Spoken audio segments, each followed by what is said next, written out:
Hello, everyone, and welcome to Inside Live. Thank you for joining us for today's presentation. My name is April Walsh, and I'm the Senior Manager of Industry Relations at Freeman. Freeman is a global leader in events. Whether virtual, in-person, or hybrid, we're on a mission to redefine live for a new era. With a data-driven approach and the industry's largest network of experts, our insights shape exhibitions, exhibits, and events that drive audiences to action. Our integrated full-service solutions leverage a 100-year legacy in event management, as well as new technologies to deliver moments that matter. Today's content is all about the data that you need to navigate Delta. Just a little bit of housekeeping before we get started. If you have any questions during the presentation, please submit them using the Q&A feature on the bottom right of your control panel. We will have time to address questions at the end of the panel discussion. The session is being recorded and we will share it with you after the call, and you will also have access to the presentation summary following today's presentation. I'd now like to turn it over to our CEO, Bob Priestek, to introduce the session today. Thanks, April. Appreciate it. Good afternoon, everybody, and thank you for joining us today. We are so pleased with your response to this topic, and we're glad to have so many people on the call.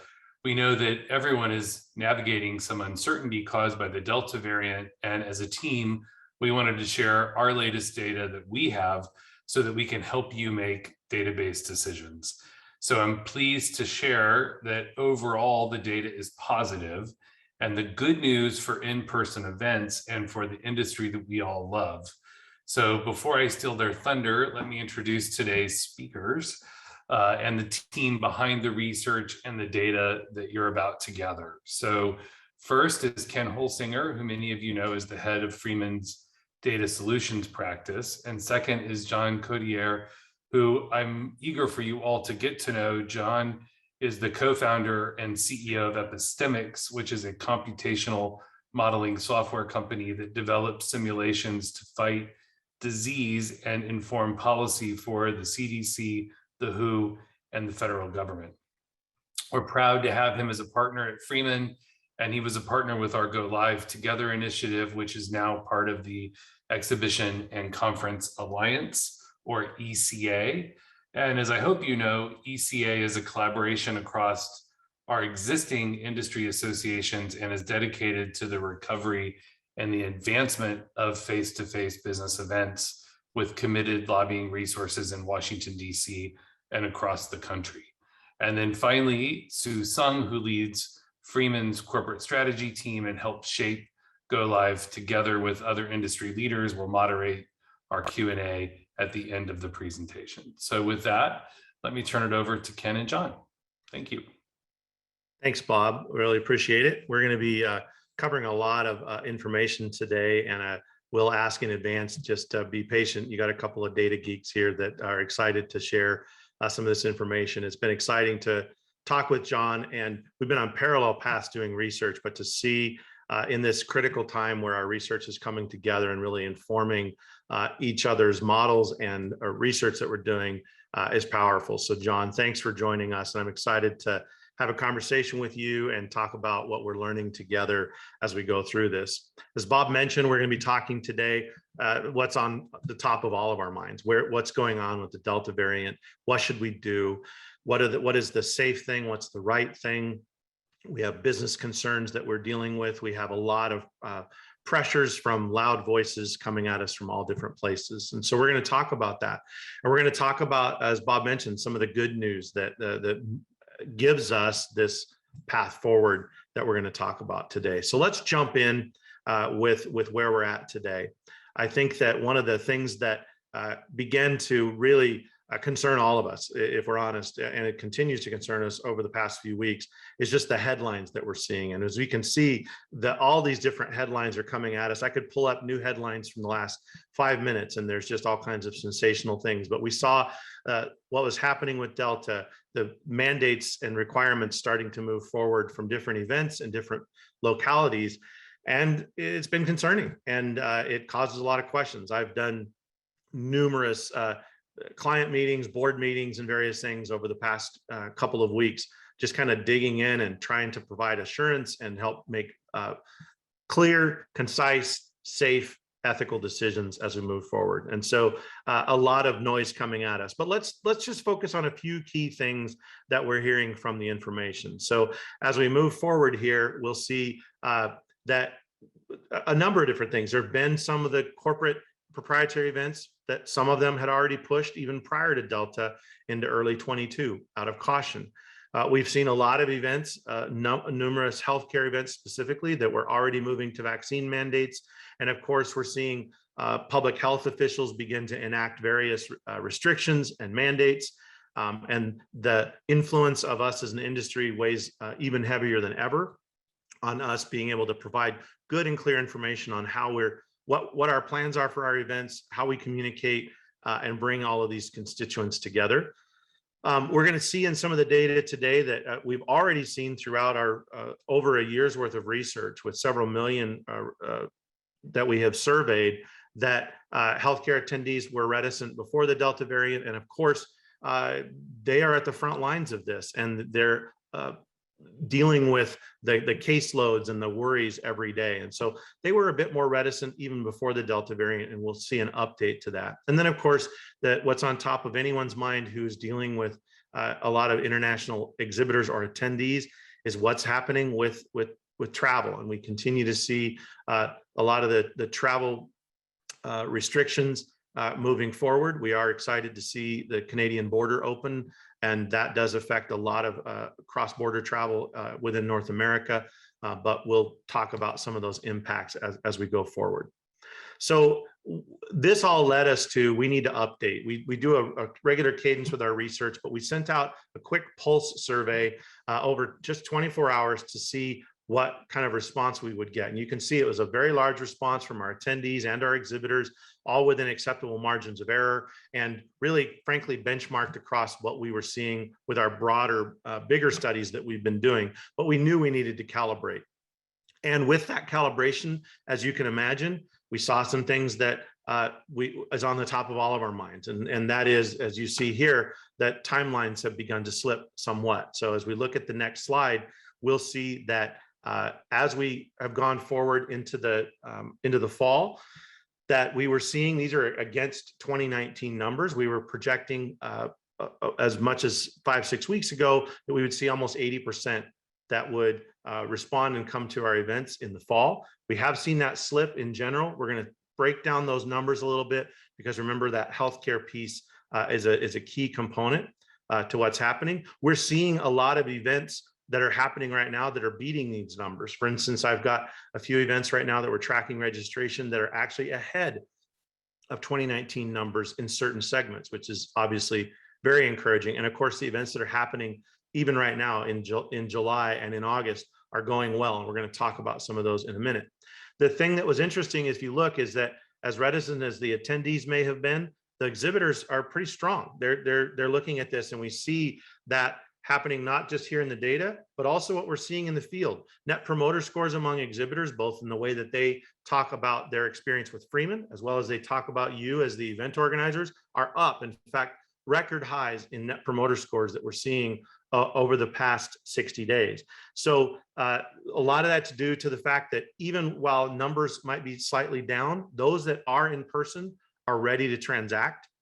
The quality of the attendees are high, and the exhibitors are just thrilled to be in person and get their motion moving again with their connection with attendees. And so let's look at a few key points, though, that this high level was the timeline, but we see a few things in the information that I think we have to pull out. For instance, we mentioned a minute ago that healthcare attendees are the most risk averse, but interestingly enough, their exhibitors in the healthcare segment are the most positive and ready to go. And I think we have to look at healthcare also based on who's on the front line dealing with COVID right now, and where are the elective groups. I met with two elective surgical groups last week that actually said that their surgeons are saying, let's get our meeting together, because right now, because of what's happening in the hospitals, they have more availability. And the same thing through other practices. So it's not just one big lump.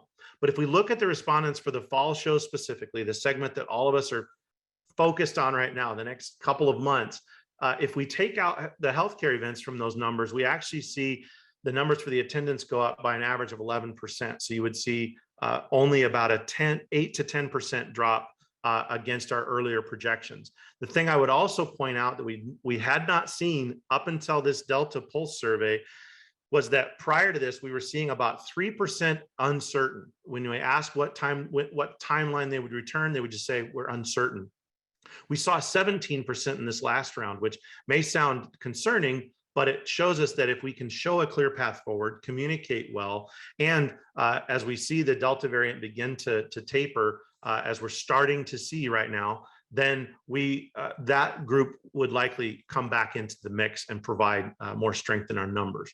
We obviously are concerned about health and safety. In the most recent survey, there were a number of things that were brought out, but interestingly enough, the number one thing that they said is, I just want to see the event held. And as you'll see on the next slide, we broke that down. That was the number one answer across all segments. And in fact, in some segments, as high as 56% said this. And as you can see here across the core, the 35% are saying the primary need for attendees to return is just that the event is held. I think this is a really good basis for our conversation then about how we go about that. How do we do that safely? What are the considerations that we should look at? Because continuing to cancel, continuing to look at postponement is really not a strategy that many of our attendees are looking for. They're looking to get back to business. And of course, all of us are wanting to do that as well. So when you look at all this information, looking at the headlines and particularly looking at industry, online and various blogs and reports, we hear the statement that, boy, it just feels like we're back in March of 2020 again. And I think that maybe even a twinge of us began to look at that. But I, with our team, began to look at this and said, there are a number of reasons why this is not the case. We are not back in 2020. We have so many things going for us. We understand a tremendous amount more about how to hold safe events. We understand more about COVID and its impact and how to prevent it and how to track it. But most importantly, we have a path through vaccines to really reducing and providing a much safer environment as we move forward. This is not 2020. We have options that we can really lean into that good news. So let's look at some of the good news that we're finding as we move forward. There's 2 or 3 key things we want to focus in on. Number one, if we look at the controllable nature of events, along with industry vaccination rates, which we're going to talk about in just a second, we see that attending an event is really no riskier than most normal daily activities. Let me put it another way. If we look at this, it really can be safer than going to the grocery store. That is a bold statement. There's a lot there, but we're going to break down some of the data that shows you why that's the case. Because our event attendees and our exhibitors have been paying attention to being safe and doing this effectively, we can say this. And let's look at that data, and then we'll get John's perspective on it here in a second. Going to get a little dense here, but right now, if you look at a rolling 7-day average of cases per 100,000, which is the easiest way to look at the overall population of infections, we see 293 infections per 100,000 people, or to put it easily, 0.293%. That's our anchor data. That's the general population, what's happening.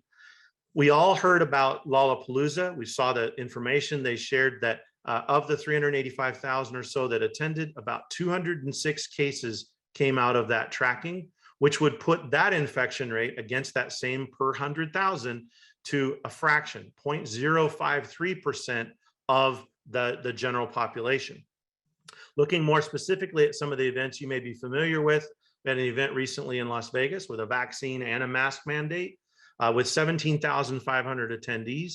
Around 3 cases were tracked and traced out of that particular event, being a fraction even lower than the general population to 0.017%. Similarly, you see the medical event in Boston with solely a mask mandate, 5 cases out of 5,000, still almost a third of what the general population would look like. And finally, a recent retail event in New York, B2B, 2 out of 7,000, and again, a fractional number compared to the overall. So John, as we've been doing our parallel research tracks, we've been having this conversation, getting ready for this webinar. We shared this information. What are your thoughts on kind of the conversation so far, and specifically on what you're seeing here and how it might line up with what you're seeing in your data? Yeah, I'm going to bring this back to a point you made earlier about the difference between events and the spaces and environments they create and those daily activities. So when you look at what's going on in Chicago or Las Vegas or Boston or New York, the daily activities and what are driving most cases are the local vaccination coverage, and then people getting back to more normal everyday activities. So those include kids going back to school, it includes people going back into the office, people going back to bars, restaurants. But what's really driving that is the local vaccination coverage. And to the point that, and I think you're going to touch on it later, the event industry, specifically in B2B, has much higher vaccination coverage than most cities do. So when you look at Chicago and Lollapalooza or any of these other events, what you're seeing and what we've been simulating in these events are when you take the event population and then represent that in the context of what the local vaccination coverage is, with any mitigation strategy, you're effectively creating safer events, because so many of these B2B events will have higher vaccination coverage than the individual city or greater metropolitan area itself. And so when you even ask the exhibitors or the staff that are working at events to follow the same sort of protocols, I saw a couple of questions in the chat pop up about what some of those protocols might be, and I'm definitely going to touch on those later, that you really are able to create safe environments for people to gather in large numbers at these events. We should emphasize all of these events have been just in the past few weeks. And in fact, a couple of them is within the last 10 to 14 days. So these are not events that we're pulling back from, back in the spring, et cetera. These are recent, and all of these have been in context of the concerns around the Delta variant as well, which is intentionally looked at for this.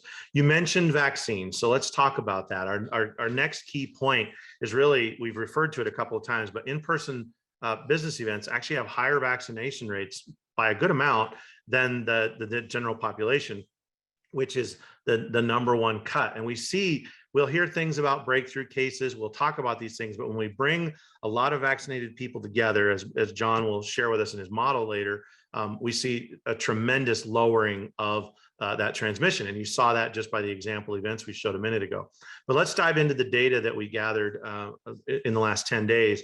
We see that over 80% of exhibitors and attendees that come to our events, and we've been on track for this, by the way, well ahead since vaccines started in January. We began researching this and seeing that event attendees and exhibitors were well ahead of the general population as far as their willingness to take vaccine. Those primary drivers that we're seeing are age, education, and income. We started to see that in McKinsey studies and Axiom studies and elsewhere. And we said, how will this translate to the exhibits environment, to the events environment? And we see it translate extremely well. We're well ahead of the population in full vaccination. And in fact, if you look at the next slide, you can break it down. Certain categories like tech and healthcare, et cetera, are actually well above the mean. And even manufacturing, which is our lowest category, is still very much higher than the rest of the population. And so this begins to give us the impetus for building these models and looking at core mitigation, because as we bring these people together, we can see safety in vaccinated numbers. And of course, with the FDA announcement yesterday, we'll see that continue to rise as various mandates as well as willingness begin to rise based on the vaccine. And of course, we see vaccine rates up significantly over their trough of about 500,000 a day in the general population to they're projecting to be around 1 million by the end of the week, which is where we need to see them. But again, we're heavily vaccinated within this population, and that really gives us a lot of confidence. So let's look at your first model then, John. Based on that, you set out a number of different models about vaccination, local community, et cetera. Can you walk us through that? Yeah, I can. So when we're running these models, we're factoring in the number of previous cases, the number of vaccinations that have been distributed in a given area. We then also have all the different variants. We have the event-specific mitigation plans. And because it matters, we are taking into account the demographics of events. And so in these scenarios, we looked at events where the event vaccination coverage is greater than the community vaccination coverage, equal to, or less than. And what we're seeing when the vaccination coverage at the event is greater than the vaccination coverage in the community, that it is safer to gather in numbers in those places. And early on in the pandemic, the number 70% kept coming up. We need to reach 70% vaccination coverage, 70% vaccination coverage. Well, with Delta as a more transmissible variant, and why it's caused some troubles is, the real number is to reach 80 or higher. And that's just because Delta is finding, and all the other variants are finding new ways to become, to spread easier. And what prevents that is the higher number of people being vaccinated in a given area. So when you're looking at the numbers that Ken showed earlier, where on average, you're looking at 80% coverage among B2B attendees, that's already meeting that threshold that we need to hit. And then any mitigation strategy on top of that, whether there be masks or proof of vaccination or a vaccination mandate in order to show up at the event, these are all things that enable people to gather in large numbers safely.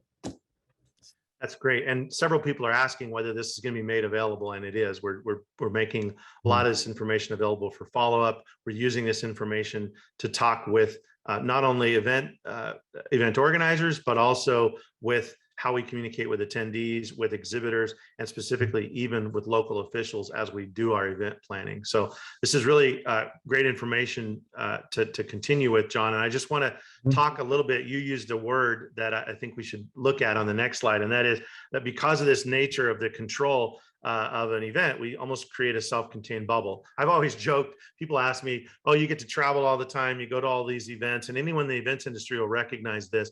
I was coming back from San Diego, and somebody said, oh, you're so lucky to be in San Diego. The weather's great. What did how was it while you were there? And I said, it was 72 and beige with crazy carpet. And those of us in the events industry understand a little bit about this bubble because we stay primarily within that or within a range of the convention center. We're seeing these protocols within the restaurants and hospitality spaces also come up as well. But talk to us a little bit about the model you've had about this self-contained bubble, as it were. And I know that you recently modeled an event. Let's talk about that and look at that model. Yeah, so we took an event. We're looking at this as something that's coming up in Las Vegas in October. We were able to represent this event across a number of different scenarios. So we're toggling the percentage of attendees and exhibitors who are showing up who are vaccinated. This is all atop of the vaccination rate, vaccination coverage, previous cases, hospitalizations, and deaths in Clark County, Nevada, which is where Las Vegas is located. And what we're seeing is the emergence of cases that are happening in the Las Vegas area. They're not really driven by a large event showing up. What they're driven by are the local vaccination numbers and people getting back to normal daily activities, totally outside and separate from these events. So when you think about people who are going to work at the same place or kids going to school, they're interacting with the same type of group of people. These are much denser kind of information networks and denser population networks. And those are really what lead to the emergence of more and more infections. The bubble that you talked about is creating a different sort of environment where you have a greater number of people who are vaccinated. And when you have the venues themselves having staff wear masks or staff be vaccinated, you're creating a layer of protection, not only around attendees and exhibitors, but you're preventing leakage going from attendees who might have contracted the virus showing up to having the virus get outside of that event because of the greater number of people who are vaccinated and any protocols that are put in place, specifically masks. And in the case of Las Vegas, where I know staff at events are all mandated to wear masks right now. So let's break this down a little bit, John. On the next slide, we'll kind of talk about the different mitigation areas. But for instance, obviously, groups can use the data modeling that you guys provide. You guys have done a great job of this, and I'll let you talk to that. But then just kind of looking through the different mitigation strategies as you look at that model and how that plays out. Yeah, I mean, some are easier than others. So, masks, that's a low cost, not a very complex thing to put in place. Then you have things like requiring a vaccination mandate. That's something else that can be put into place. When you start looking at adding testing or proof of a negative test in within a certain time frame, you're adding more and more complexity to it. But if you're really looking at two main mitigation protocols, a vaccine mandate and or a mask mandate, you want to ask the question of when are these things right, and when is it okay to remove them? So in talking about the demographics, you showed on the 80% slide, you have the middle ground, and the point that I'm going to bring this back to is people want to gather. They have the majority on that survey that you guys did said that if the event is taking place, they're going to accept whatever protocols are there because they want to get together. Then you have the two tails where you have the one group that's saying, well, if you put any protocols in place, we're not as interested. And then you have the side that says, well, we want to see the protocols, but we also want to see the data if the protocols are going to be lifted. And that's where using some of the modeling that we're doing at Epistemix can be valuable, is helping organizers communicate the pros and cons of, or really the pros and the net benefits of having any of these protocols in place. So from masks to vaccines or vaccines with testing, there's different levels of complexity that as a show organizer you can put into place, but there are low-cost solutions from a mask or just a vaccination protocol.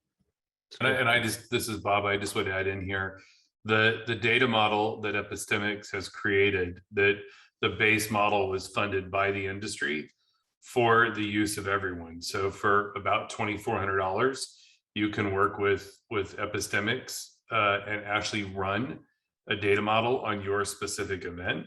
And it's a very low cost way, thank you to the investment that ECA made and all of the member organizations of ECA to fund that. And of course, Freeman research and data is always available through your contact at Freeman. But I'm not trying to put a plug in for Epistemix. I am putting a plug in for making database decisions, and running a model is a very simple, low cost way to look at all your mitigation strategies and what's appropriate for your audience. Several are asking, just to bring clarity to it, again, when the data was pulled, and I've said it a couple of ways, but I know, John, your team was working on this data that we're showing here for these models just in the last few days. And my team, in doing the research on the sentiment and the vaccination levels, et cetera, pulled that information out of the field. Like I said, we did a 24-hour pulse about a week and a half ago. So very, very recent, top of mind information. And there's another question that I think we should address, which is, what about events that weren't in this model? What about events that weren't doing protocols? I will say that we are looking to events that are leading with safety protocols, et cetera. But because the event population, that the core driver here, to keep coming back to it, is because we're so much more vaccinated, we should see, even without these protocols in place, better numbers. Wouldn't you say? I mean, even we need to layer on these other mitigation strategies that you've given, but because of the high level of vaccination, that's obviously our first and foremost protection. And while we didn't model some of those specific events, I think we can forecast into that they would have still fared better than the general population, as well as, of course, anything that's added by state or local requirements would add to that. Yeah, and when we look at, to address that question, we ran 240 different scenarios. Now we're running about 40 of the different combinations of protocols, no protocols. We've run these for even things like state and county fairs that are large outdoor events. We've done the big indoor events. We've even done smaller ones within hotels, and the same kind of facts and same insights keep coming up. It's local vaccination coverage, the local mobility of people going out and about, the events. You might think of a city like New York or Vegas, Miami, where there's dozens of events happening all at the same time. And how might that impact things? We're able to add these things on top of one another to understand for different populations, different demographics, when it makes sense to remove protocols, because ultimately, our goal is to help decision makers, make the choice that's safe for the people who are showing up. And eventually, we want to get back to a world where you don't have to show up with the proof of vaccination coverage because there's enough immunity in the population. We don't want to have people having to show up, having to wear masks at events. There's a end state where that doesn't have to be the case, but as we have more transmissible variants, we're still dealing with reaching higher and higher vaccination coverage. Some of these things might need to be put in place for the next few months, but then as we move into 2022 and beyond, we want to be able to still bring the data to the table that says, we've modeled this out. We understand that based on the local vaccination coverage, based on the vaccination coverage of people who are showing up at this specific event, that, yeah, we can have this event without any of these protocols in place. Let's take a look at a completely different area. Someone might say, well, you got Freeman, they're obviously heavily vested in the industry and its success and moving forward. We've got John, our partner, is showing a lot of different modeling that gives a lot of credibility. Thank you for that. And a lot of collaboration around this. But let's look at something that's completely different that also affects this environment. So one of the things that we're seeing as we learn about this is we now know that COVID is transmissible through the air. We early on, I remember, whether or not we were supposed to wash our groceries, and we all learned about fomites, and I felt like I was on an episode of Sesame Street, learning about all the things we were supposed to do. And of course, we still need to wash our hands and be careful, but we learned that touching a doorknob is not the transmission, it's the air quality. Well, guess what? Over the past year and a half, significant upgrades across hospitality and specifically convention centers. And in fact, even some of the unfortunate cases where they built the convention centers out to handle potential overflow for hospitals, et cetera. Significant upgrades happened to the convention centers. And we've also learned a lot more. In fact, now I don't know about fomites, I know about MERV, which is the minimum efficiency rating value that we deal with looking at air quality in a building. These are the kinds of things that we need to now be having conversations with and look at the impact. So we turn to our friends at MIT, and I want to show you a model, and it's very small. This is a real screen cap of the model that we built. And you can begin to see some of the factors. We're looking at the size of the venue. This is looking at the viral strain, which is Delta, the B16172 variant. We're looking at the type of behavior, the age of the activity, et cetera, et cetera. You might say, okay, this is geeky, but what does this mean? So we took a building that was about 100,000 square foot total floor area, which is pretty standard in an exhibit hall, with a high ceiling, which again is very standard. And what we found, if we go to the next slide, is that if this room has 5,000 people in it, which is a higher density than we would have in that space, that the guidelines for health and safety in that environment for transmissibility would not be violated until after 44 hours. I don't know about you, but I haven't been at an event where they hold us in a room for 44 hours. But to drill it even further, on the next piece, we see that it was 1,000 people for 220 hours or 9 days. It's just yet one more factor of why even the environments that we're going into themselves are incredibly important to take into consideration. I was looking at a convention center in the Southeast and actually found that they had upgraded their air handling to be laboratory grade, hospital laboratory grade, which is a very high MERV rating. I actually went and upgraded my own home to a higher MERV rating to upgrade my filter.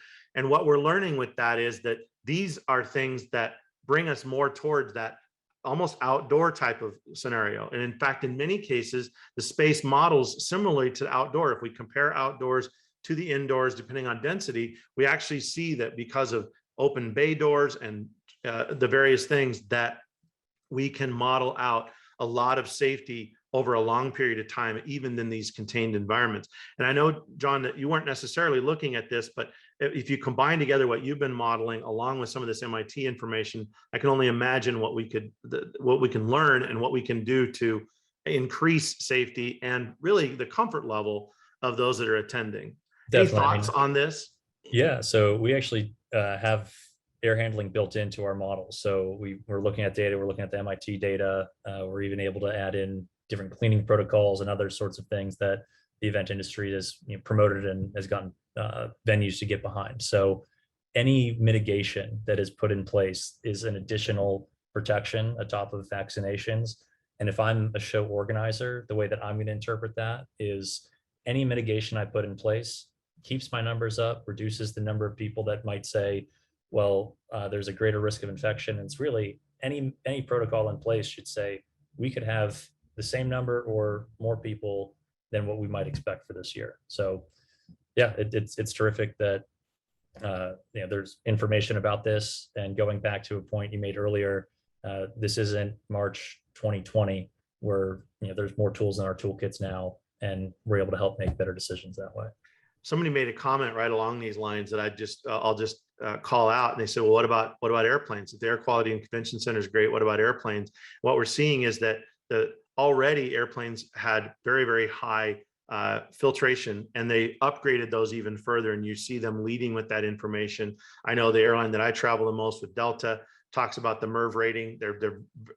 The air turnover is very, very high, and we're not seeing situations where we're tracking a bunch of cases back to the airlines. We're not, you know, the way that the media is reporting things, that they would have brought it forward by now. But the air filtration systems on airplanes are turning the air over in the cabin constantly and providing a much better environment than what we would see elsewhere. So with all that, there's a lot of different reasons. We've been pounding through a lot of data, but I do think we have to come back to, you know, why we gather. We have to still get back to the why. What we do matters, and the economic contributions that were made in the events industry, over $400 billion in economic impact, 1.8% of GDP.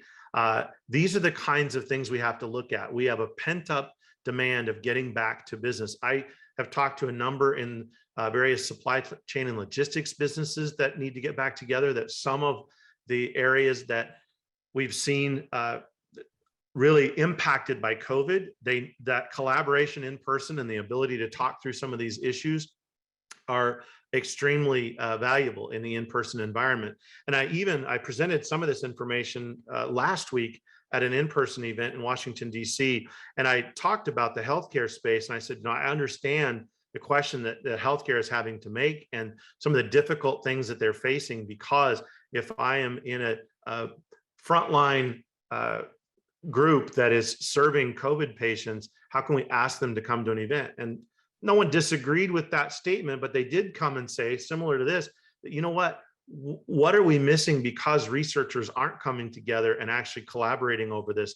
If you've been in a poster hall at a medical conference, you understand that the serendipitous collaboration that happens when someone from the African continent meets up with someone from Asia or from America, and they talk about a problem that they're dealing with a patient. And they came to me and challenged me. 3 different groups afterwards came up and said, you know, we understand the issue with these frontline doctors, but the collaboration and getting back to exchanging research, there are pieces of this that we definitely need to figure out how to get back to.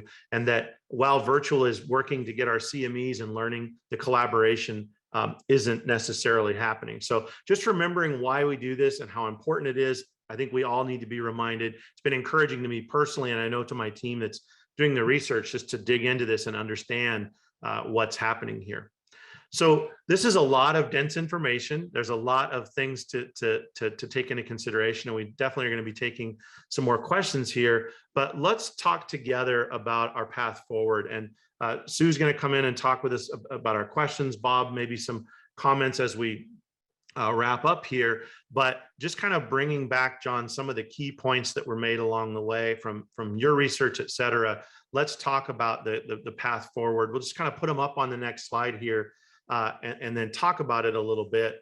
But obviously, everybody wants to know how they should respond. We've got all this information. We have decisions that are being made. I'm literally getting emails constantly. Hey, I need this information for my board meeting this afternoon. I've met with a number of boards over the past week or two, sharing information and data, answering questions, et cetera. But John, from your research and from what you're learning about our industry, what would be the thing that you think would be the number one area to respond in based on what we're seeing, and how should people take in this data and do something with it? Yeah, I think the first thing that it comes to is that the path forward, there is a way to have these events safely. And it's not a matter of answering the question, should the event happen? It's what do we need to have in place to ensure that the event can happen safely? And so using kind of the keep calm and carry on type idea, there's a path forward where with the right plans in place, we're able to move into gathering people together again. And some of the biggest drivers of this again are the number of cases that will be going up this fall. They are mainly driven by local vaccination coverage and people getting back to going to school, going to work, and interacting more outside of the events in their local communities. But any mitigation plan that a show organizer puts in place ensures that safety is being upheld, that the same number of people can gather. And with the higher rates of vaccination coverage, specifically across the B2B, you are creating safer environments for people to get together than people just going out interacting in their local grocery store. So how we're seeing people using the information that we're providing, how I've heard people, how they're using the information that is coming out of the Freeman surveys, it's really in communication to attendees, it's communication to exhibitors. And like you said, you've been sitting in on board meetings. I've been asked to come into a few, not only in the event space, but for school districts and other businesses. So I think that the information, it's positive. The data, it's telling a good narrative, and it's painting a good picture for a path forward. Even though cases will increase overall this fall, there is a good way to have events going forward.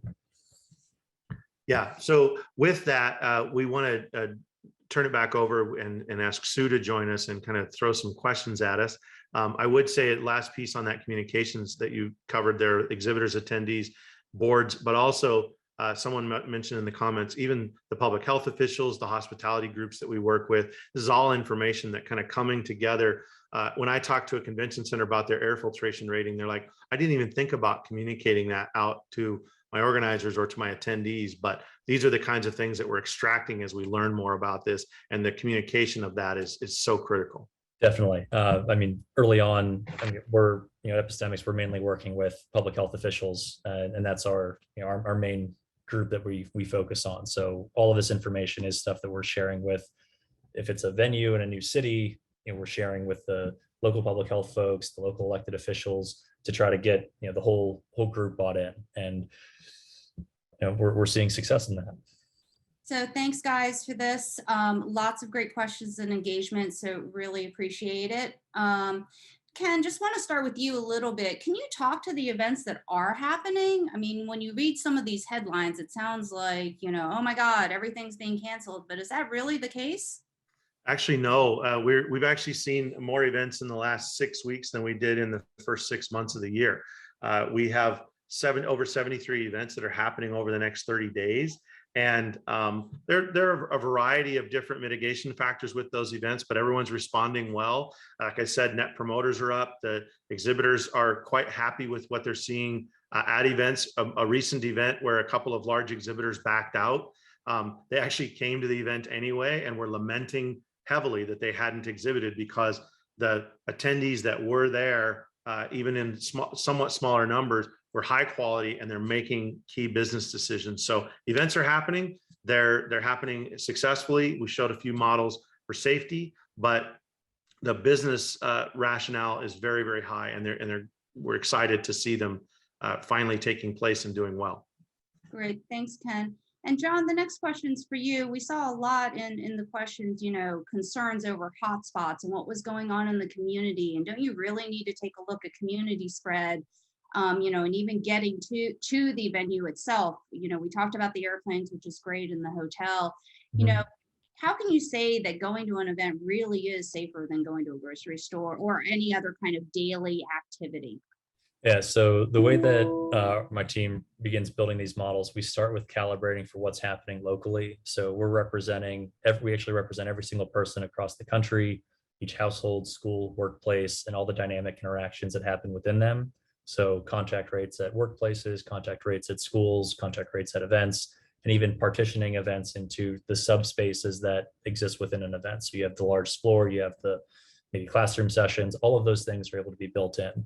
And when we're looking at hotspots across the country, these things emerge within our models. So right now we're calibrating for New Orleans, Miami, Orlando, Chicago, Louisville, Indianapolis, all different places where the epidemic has behaved differently. And what makes the epidemic behave differently in each of these places are the demographics or the social factors in each of these cities or communities.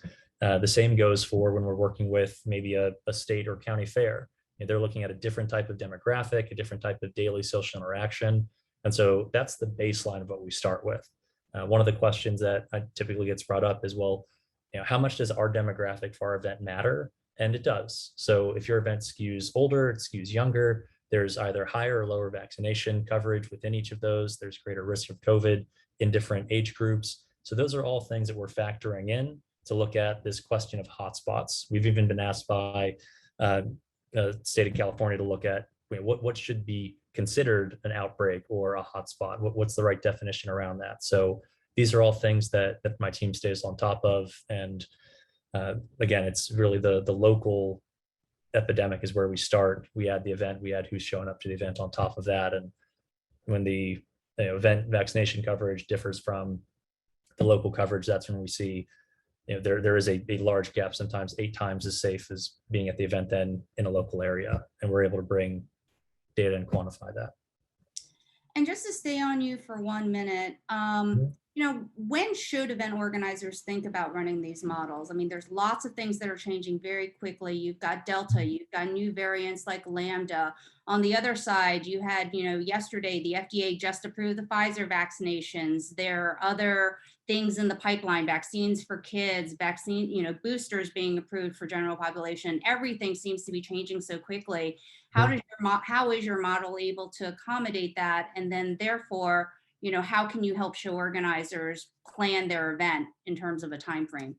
Yeah, from a timing perspective, closer to the event, the more accurate the forecasts are going to be. But we've been running these for months in advance. So an example I can point to, and this is what actually one of the first funded projects that the ECA did, is we were simulating events back in March and April that were happening this summer, and we were within 98% accurate of how many infections were happening in the local area.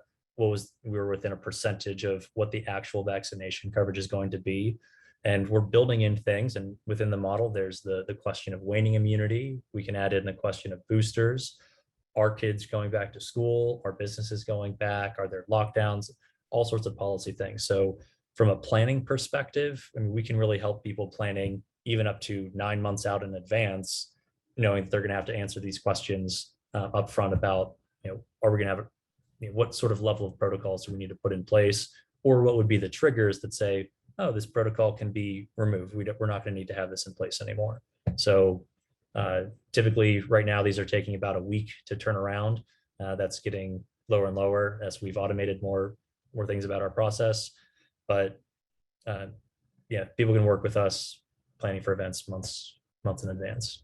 So basically you get a baseline, and then once you have that baseline, if these variables change, you can just update the model then, right? I mean, waiting until the last minute isn't the strategy, is what I hear. Let's get the model built. We can always update the variables as we go along. Correct. And those variables are built in. And when we're running these simulations, they're dynamic. So we're not running, A takes you to B. It's A might take you in a couple of different areas once you're adjusting the variables, such as attendee vaccination coverage, community vaccination coverage, and those different behaviors. So with the FDA approval, we're probably going to see a jump, as you noted earlier, in the number of total people getting vaccinated on a daily basis in the US. A lot of people were waiting for that approval. And so again, that's just more ammunition for the industry, for organizers to say, well, if vaccination coverage is going to jump up a little bit, that's helping the cause as well. Right.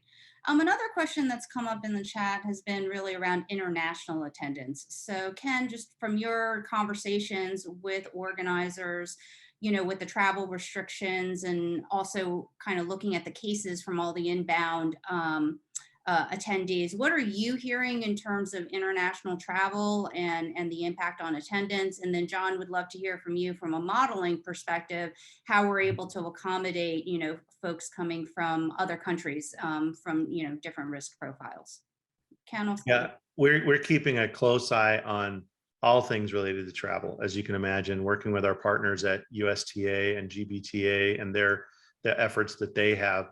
I think that we all understand that international travel is tougher, that events that are heavily reliant on it are probably looking further out than, of course, mostly domestic events.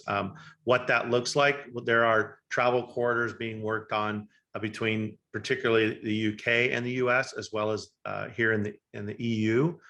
Those are ongoing, and of course, we saw the opening of the Canadian border that gives some comfort there. So it's an ongoing situation. Actually, our team at MDG, our marketing strategy group, has a specialty team that does nothing but look at international attendance modeling, acquisition, helping to model even where appropriate, remote attendance or remote exhibit when we cannot accommodate those in-person activities. So a lot of variables there, but it would be something that we could discuss more specifically, because depending on the industry, there's a different answer, and depending on what international means, if it's European or Asian, et cetera, the model does change. I know that's not quite specific, but we're all watching it carefully, and it's been rolling about every 14 days. And right now that's kind of what we're looking ahead towards. Yeah, to follow up from a data perspective, we're looking at cases, hospitalizations, and deaths across even continental scales. So one of our partners at the University of Pittsburgh Graduate School of Public Health, who we work very closely with, they were able to simulate, or excuse me, they were able to represent where cases have been across the entire North American continent. And that information is now able to be used in our models to forecast where we see these waves. So I saw in the Q&A, there was the point that the Delta variant is spiking in some cases. Are we going to see that decline? And is that going to be the main decline for the rest of the fall? Well, the same thing actually happened last year. There was the spike towards the end of the summer, went down. And then for most respiratory diseases in the Northern Hemisphere, you're seeing cases always rise, like flu season typically is end of October through end of January. So we're going to see cases rise again just from seasonal effects. Those seasonal effects are mainly driven by behavior changes that are going on in the Northern Hemisphere over that time period. So we're factoring that in as we look at international becoming a part of the world opening up more and more. Great. And then as we're coming up on time, I just want to ask one last question. There were some concerns about companies instituting, or extending their own travel bans for their employees in attending these in-person events. What would you say to those? What would you say to those attendees and exhibitors thinking about that?